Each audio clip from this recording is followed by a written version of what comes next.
Village సింహం అని అంటారు కదా, విలేజ్ని కాపాడే సింహం ఎట్లా కూర్చొని చూడు, మెట్ల మీద సింహం మాదిరి కూర్చున్నది చూడొచ్చు.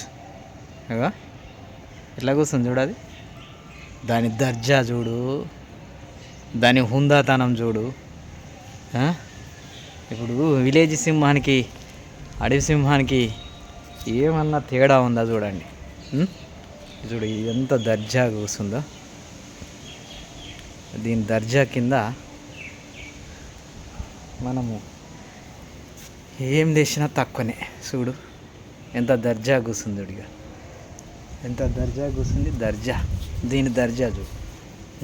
ఇక చూడు ఇట్లా కూర్చుంది. టైగర్ వేటగాడు ఎట్లా చూస్తాను చూడు. దాని ముందట కాళ్ళు ఎట్లా పెట్టింది, దాని వెనక ఎట్లా కాళ్ళు వేసింది, దాని కళ్ళు చూడు ఎట్లా చూస్తున్నాయో చూడు, ఎంత అందంగా ఉన్నది. ఇలాంటి డాగ్స్ను చాలా అరుదుగా చూసుంటాం. ఇది ఎట్లుంటుంది అంటే మామూలుగా ఉండదు. ఇది అసలు ఇక్కడ ఉండాల్సింది కాదు, విలేజ్లో ఉండాలి. విలేజ్లో ఉంటే అడవిలోకి తీసుకుపోయి అగా